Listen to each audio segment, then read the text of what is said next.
Story from the other side. I tried to call you falling down. I really don't give no fucks about it. Really don't give no fucks about it.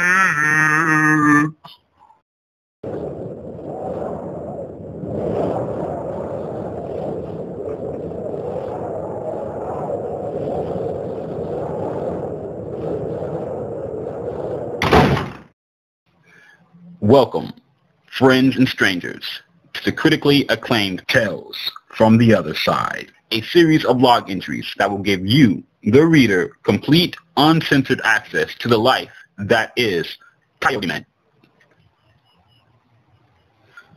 I woke up as usual and clocked into my job at Borders. I was a little apprehensive because I forgot to eat something before I came in, but I put it behind me and started the grind. It was only supposed to be a 4-hour shift, so I thought to myself, what could go wrong in 4 hours? To which the universe responded, everything. I was at the register helping out this old lady ring up her stuff. She's already on my shit list in the first 10 seconds because instead of standing directly in front of my register, she insists on standing to the register to my right. Meaning now, instead of just sticking my arm forward to take her money, I now have to stretch my arm all the way to Reed Richards type levels of Mr. Fluff. To Reed Richards type levels of proportions. I walk to that side, get the money, and then walk back to my side. Not a big deal, but it was her first offense. Her second came when I handed her credit card back to her. Apparently, I gave her the card the wrong way, to which she educated me that during the holiday seasons, someone could look at her card number and show her identification. I reassured her that no one was looking and she would be fine, but she continued on her paranoid rant about how during the holiday season, people are taking extra care to steal other people's identities.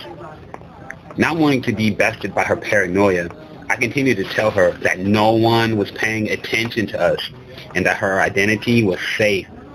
She then tells me that Clark Howard was the source of her almighty knowledge of credit card identification. Then her attitude gets very uppity and she says to me, "You do know who Clark Howard is, don't you?" In my mind, that's her third strike, and she's one offense away from a fuck you. I need my job though, and I don't want to lose it over this hag, so I tell her yes, I know who Clark Howard is, and do my best to hurry up and bag her shit so I can get on with my life. After I'm done bagging and putting her receipt in the bag, I tell her she's free to go. But no, that's too easy. Now this hoe asks me if I can bring the bag to her. So instead of her sliding her ass 3 paces to the right to pick up her shit, she wants me to come to her. It was at this point that I knew I had a true asshole on my hands, and thus the game began. Y'all ready for this? I knew she had me beat in this request, so in order to make myself feel like less of a slave, instead of walking directly over, I decided to triple bag all her shit just so it would take longer.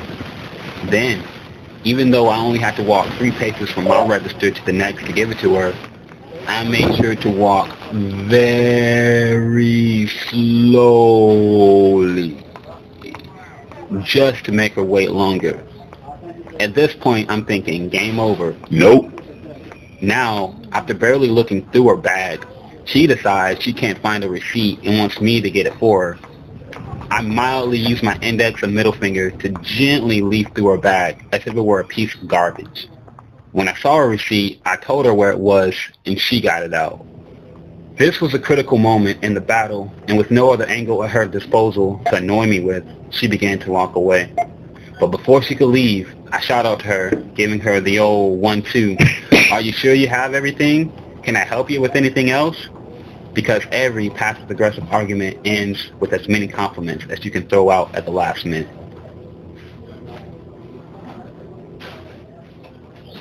My next experience was a godsend in comparison. One of my co-workers was trying to help this lady compare and contrast 2 study Bibles she was planning on getting for a friend. After trying his best, the customer asked the co-worker if there was a Bible scholar in the store that could help her with her problem. I, despite despising the Bible very much, much more than the average bear, decided, what the hell, and volunteered as a resident Bible scholar of Borders. After a few rudimentary checks comparing the books, things that any idiot could do, such as page count and a quick thumb through of the table of contents, I advised her to purchase the more expensive of the two books. After thanking me with all her heart and giving me praises from the Most High, she exited the store, leaving us both satisfied. Because at this moment, I remember how I've always wanted to be a false prophet, and this was just a small taste of what that life had to offer. To get genuine thanks and well wishes from people when in reality you hate everything it is and which they believe. To crush all the hopes and dreams in the palm of your hand, with the freedom to caress or crush at your whim. I know a lot of you are probably looking down on me right now, casting your stones and whatnot, but don't judge me. The Lord says not to. John, chapter 8, verse 7.